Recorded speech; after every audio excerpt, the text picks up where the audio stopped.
The evacuation bay on Marath 7 smelled like 300 people who had each decided, independently, that personal hygiene was a problem for their future selves. Elian Voss had cataloged this particular atmospheric condition across 14 deployments, and had concluded, with the scientific rigor he applied to most things, that it was simply one of the universe's less charming constants, like gravity, or the certainty that the ISA supply manifest would always be missing exactly the one item you needed most. Today it was bone-knit accelerant. Yesterday it had been the calibration tool for the neural scanner. Last week, in what he still considered a personal low point for institutional logistics, it had been gloves. He was working without gloves. The colony station hung in a holding pattern above the third moon of a planet called Verath Secundus by the Settlement Authority, Duharan by the people who had lived there before the Settlement Authority arrived, and several things Elian couldn't reproduce in polite company by the people currently filling every cot in his bay. A displacement event, which was the ISA's way of saying that something catastrophic had happened without committing to the specifics, had pushed this wave of refugees up through the transit corridors in the last 48 hours. Elian had been awake for 31 of them. He'd stopped counting somewhere around the 14th laceration of the morning, because counting hours was a form of complaint, and he'd given up complaining around deployment 6. It didn't change anything. It just made the hours feel longer. He was recalibrating a bone-knit brace on a child's forearm. The boy had a fracture 3 days old that someone had wrapped in what appeared to be an emergency thermal sheet in optimism.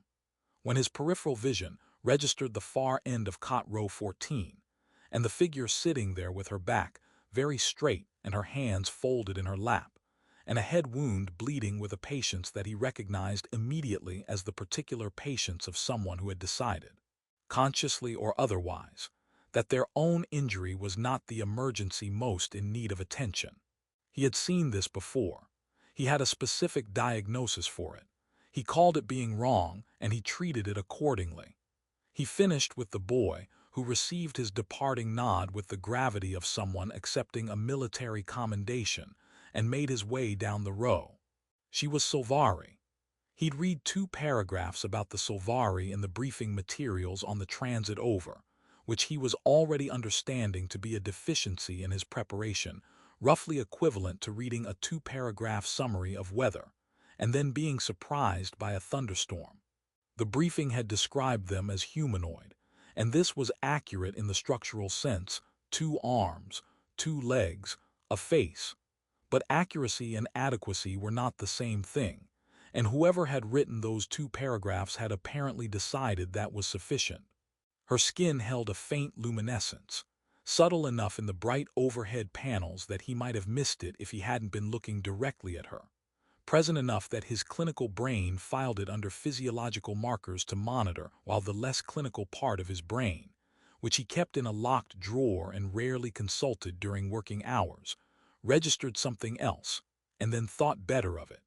Her eyes, when she turned them toward him, were amber at the center and copper at the edges, and her pupils held a vertical elongation that gave her gaze the quality of focused precision. Long fingers pressed a soaked compress to the wound above her temple. He sat on the edge of the cot across from hers and opened his kit. "That needs more than pressure," he said. She looked at the kit. She looked at him. "There are worse injuries in this room," she said, in common speak that was careful and exact, each word given its full value, the grammar slightly too correct for someone who'd spoken it since childhood.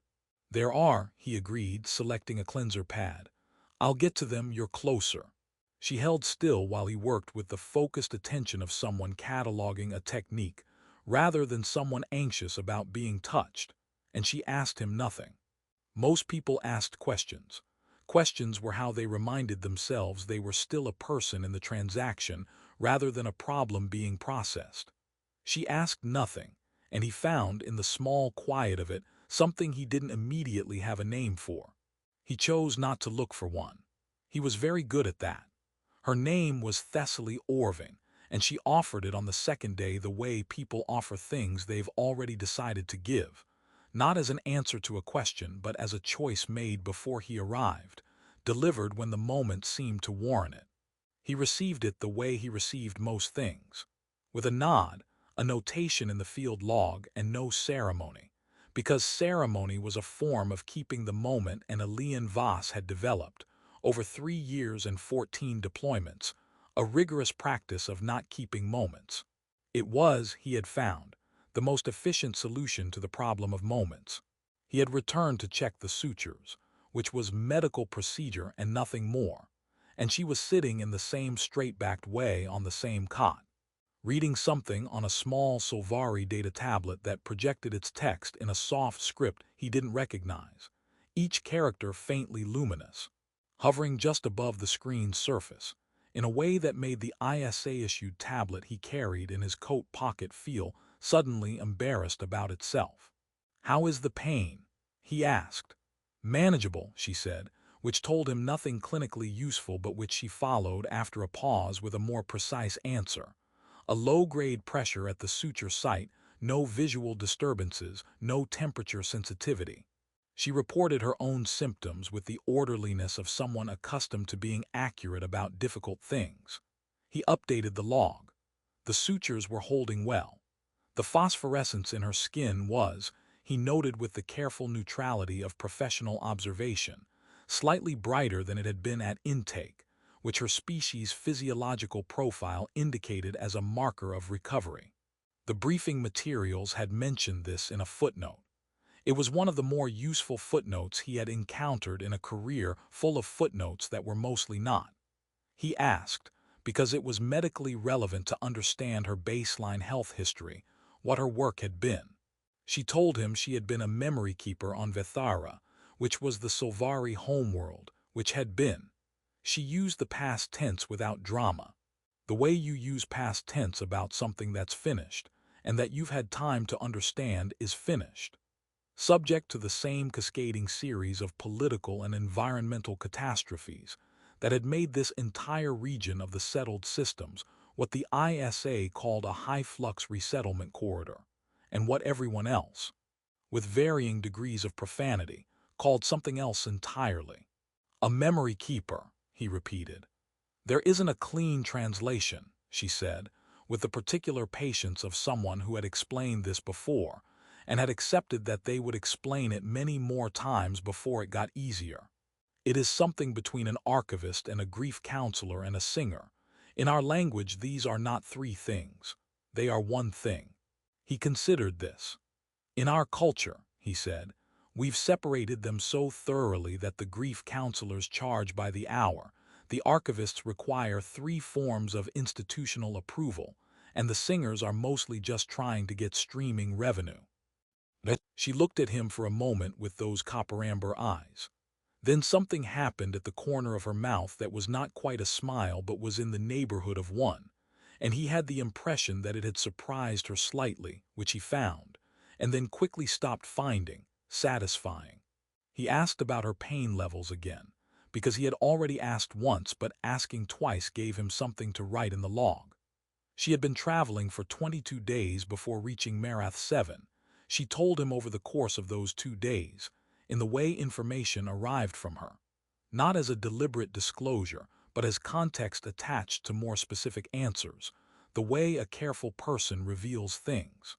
She told him that Vetharan memory keeping was a practice of 300 years, that its primary technology was the memory crystal, that the crystal she carried in her bag, she indicated it briefly, a small dark shape nested in padded material, contained the last complete archive of the funeral songs of the southeastern provinces, encoded in biological lattice that would survive, barring direct plasma exposure, approximately 400 years. She said this the way someone says they're carrying a canteen. He thought about the ISA's 2-paragraph briefing on the Solvari and felt, on its behalf, a mild retroactive embarrassment. The transport manifested on the 3rd day with the institutional abruptness of something that had been scheduled, and then forgotten, and then remembered all at once. The intercom announced boarding in 3 languages, and one dialect that none of the 3 languages were quite prepared to cover, and the bay reorganized itself into the controlled version of chaos that Elian had learned to navigate the way experienced pilots navigate turbulence, not by fighting it, but by understanding where it was going and getting there first. He ran the boarding checks at the ramp. She was near the middle of the line, one bag, documents in hand, hands folded in the deliberate way that he had cataloged and annotated, and was now trying not to treat as meaningful. He processed her with the same efficiency he'd applied to the 111 before her. He told her she was cleared, that she should monitor the suture site, that he hoped resettlement went smoothly. It was what he said to all of them. He had said it enough times that it arrived already shaped, like something poured into a mold.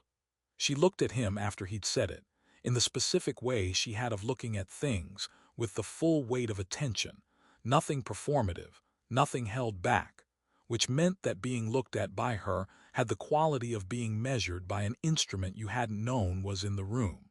Then she said, "Thank you. Not for the sutures, not for the medication, just the two words meaning the whole of it. "You're welcome," he said, and handed back her documents and turned to the next person in line. He did not watch her board. He had a rule about that. The bay without people in it made a sound that wasn't silence. Elian had noticed this across every deployment. The way a space that had held 300 living bodies retained, for some hours after their departure, a kind of acoustic memory of itself, creaking and settling and circulating air through ventilation systems that were still working at refugee volume capacity, because no one had yet told them to stop. He broke down the cot rows alone, folding each one with the methodical patience of someone who had learned that physical tasks, performed with sufficient attention, could occupy just enough of the mind to keep the rest of it quiet. It almost worked, the way it almost always almost worked. He filed the field report from the small desk in the personnel room, which the station had assigned him with the generosity of an institution that considered a cot, a desk, and a viewport overlooking a bronze moon to constitute adequate human habitation. The report was thorough. It was precise. It contained, across its 11 sections and 4 appendices, a complete record of every patient treated, every procedure performed, every supply consumed, and every supply that had not been available because the ISA logistics system was operated by people who apparently believed that gloves were a luxury item. What it did not contain was the part where a Solvari memory keeper had looked at him on a boarding ramp and said thank you in the tone of someone who meant more than the words carried, because there was no field in the template for that. He had, over the years, come to regard this as one of the template's finest qualities. He submitted it. The system acknowledged receipt with a small chime that managed to sound both confirmatory and indifferent, which he had always thought was an impressive range for a single tone. He had 4 days before the next intake wave. He used the first for sleep, which he approached the way he approached most necessary biological functions in the field, efficiently and without sentiment, lying down at a specific time and closing his eyes with the practiced intent of someone clocking out, waking 6 hours later with the feeling of having negotiated a deal in which both parties had agreed to the terms while reserving the right to be dissatisfied with them. His body got the rest. His brain submitted a formal objection and then spent the night processing things he hadn't consciously asked it to process, the way it always did when he gave it insufficient occupation to prevent freelancing. He used the second day for equipment checks. He calibrated the neural scanner, which didn't need calibrating. He inventoried the suture supplies, which he had already inventoried. He submitted a formal requisition for bone knit accelerant and, in a separate but adjacent act of either optimism or stubbornness, for gloves, and then spent some time composing the kind of follow-up message to the logistics department that was technically professional and technically courteous, and which contained, between every line, the word finally in invisible ink. It wouldn't change anything. He sent it anyway. Small gestures of futile precision were, he had found, one of the more underrated coping mechanisms available to people in his line of work. On the third day, he sat in the personnel room and did nothing, which was not a decision he made but a condition he arrived at after running out of things to do that weren't the thing he was avoiding. The bronze moon turned in the viewport with the slow indifference of something that had been turning for 4 billion years before he arrived, and intended to continue long after he left, which he had always found either humbling or annoying depending on the day. Today it was both.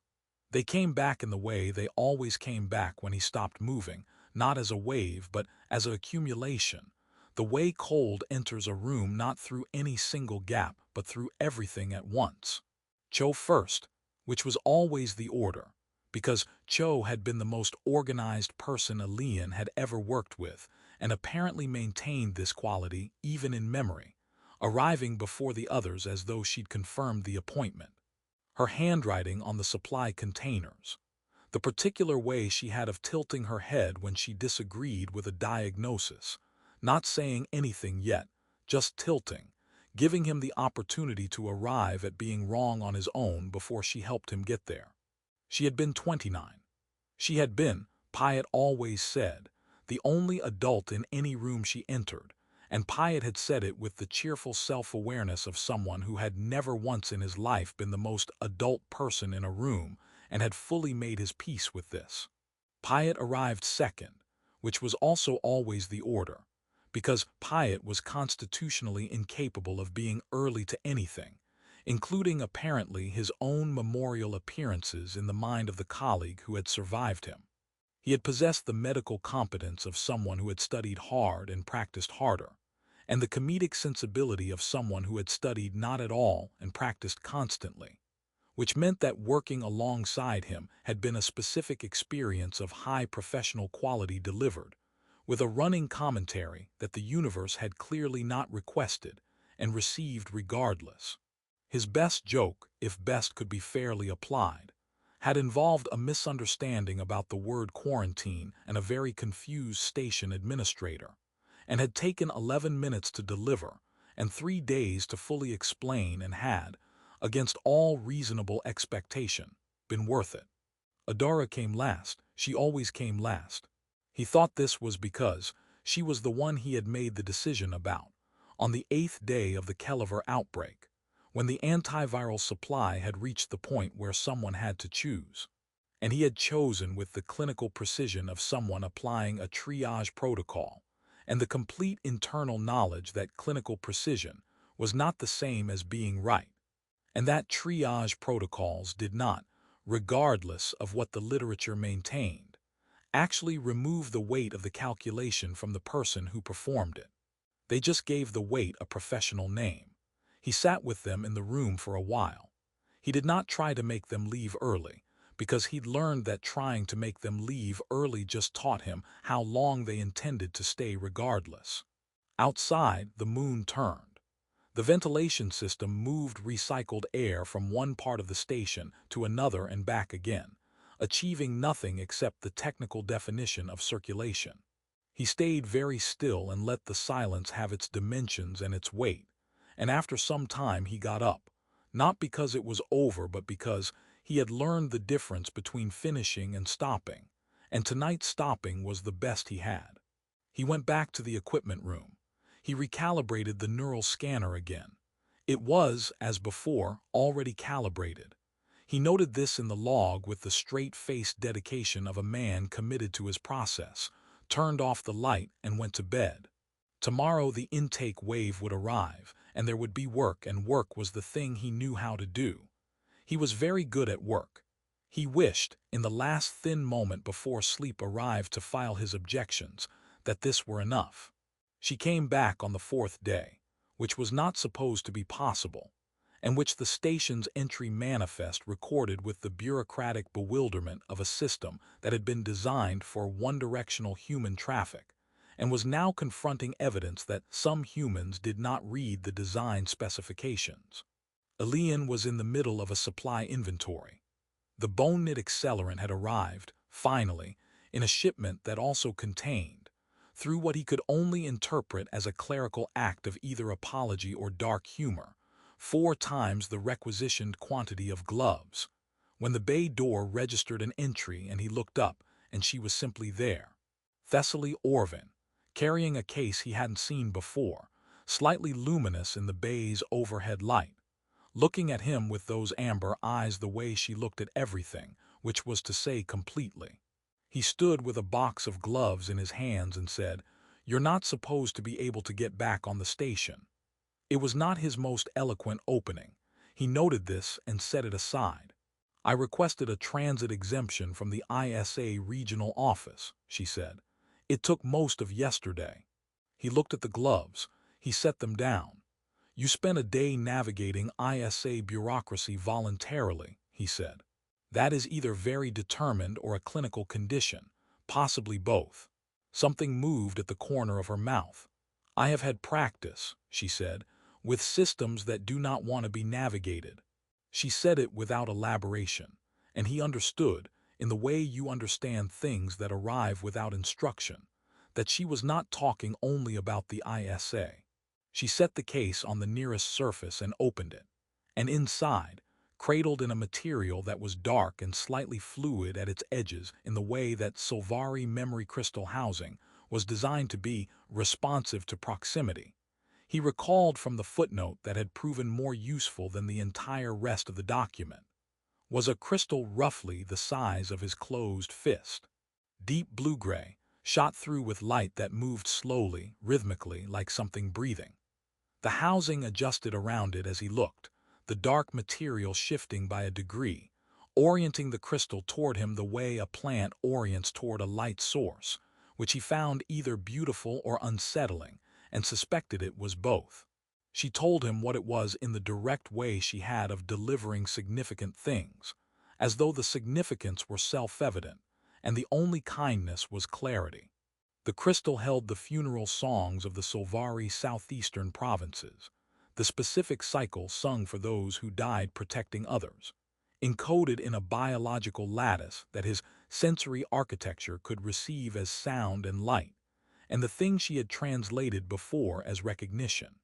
She told him she had encoded something else inside it, that while she had been in transit, across 14 days on a resettlement corridor ship with unreliable communications, and one functioning long-range data terminal that everyone queued for in shifts, she had sent messages into the refugee memorial networks, into the independent databases that people built in the gaps of institutional memory, into the quiet archives maintained by survivors who understood that the ISA's official records of the dead were thorough in the way that maps are thorough, accurate about roads, silent about everything that made a place worth traveling to. She had found his team. He went very still. She told him this without looking away, because she was not the kind of person who delivered difficult things to the middle distance. Cho Adara, Piet, their faces, their names, their records reconstruct. She was not supposed to be able to come back. And yet there she was, standing in the bay doorway on the fourth day with a small case he hadn't seen before, and the particular quality of stillness that he had catalogued, in the part of his field log that existed only in his head, as distinctly hers. Elian was in the middle of a thought about analgesic inventory rotation.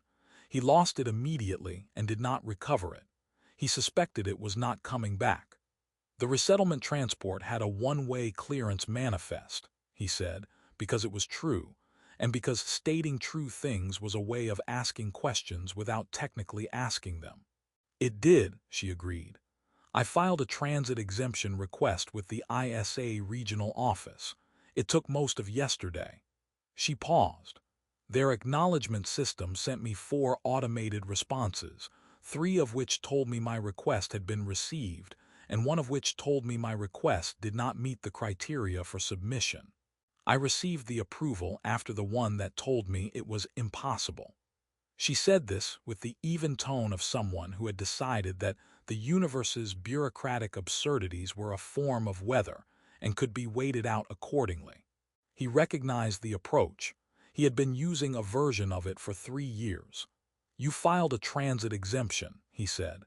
It took most of yesterday, she said again, which was not a repetition but an answer to the question he hadn't asked, which was why. She set the case on the surface of the nearest equipment shelf and opened it with the care of someone handling something that had traveled a long way to arrive here, which he understood, when he looked inside, to be literally true. The crystal sat in its cradle of dark Solvari glass, a material the briefing files had not mentioned because the briefing files were, he had thoroughly established by this point, more of a suggestion than a preparation, and it moved the light around itself in the slow, rhythmic way of something breathing. Deep blue-gray shot through with luminescence that pulsed at an interval he clocked, before he could stop himself from clocking it, at approximately once every 4 seconds. It was roughly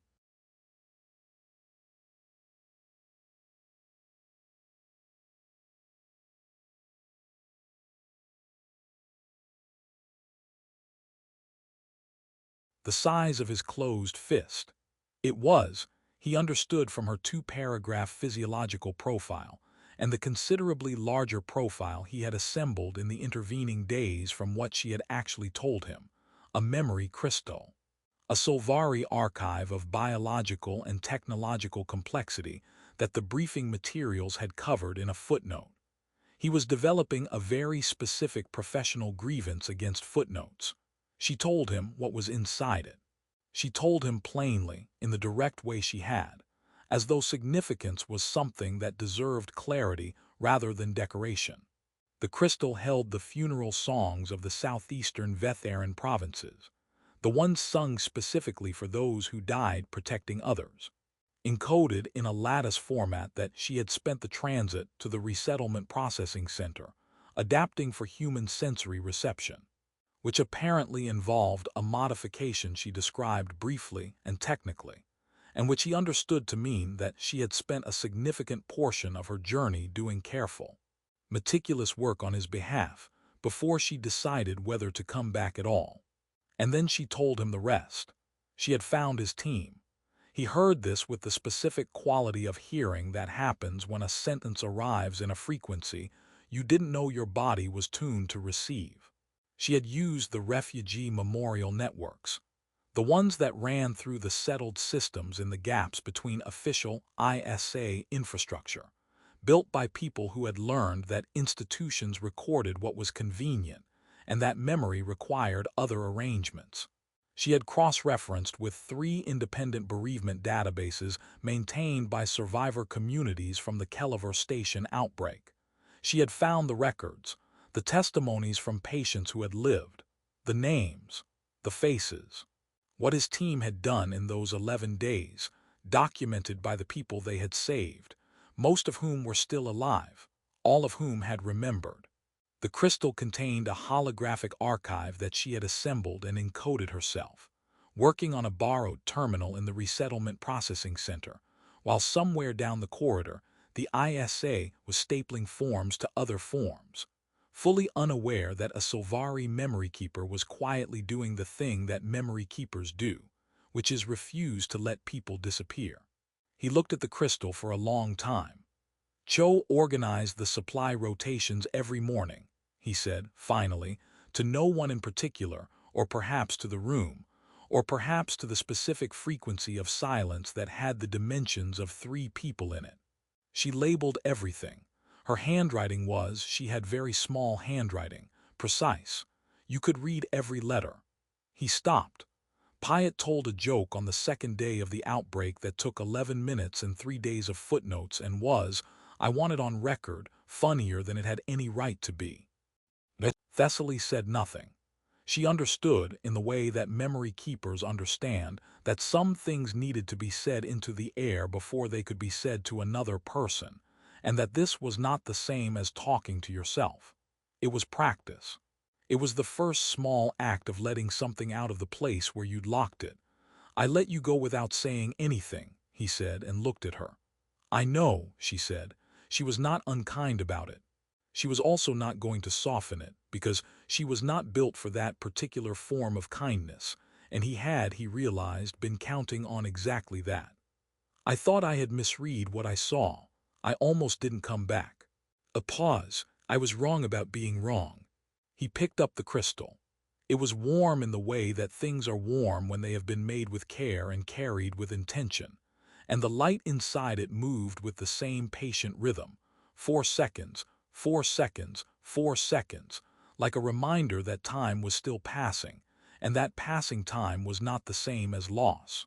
He thought about Cho and Pyatt and Adara, not in the way he'd thought about them on the third night, with the specific gravity of guilt pulling everything toward a single point, but differently, with something that had more dimension to it.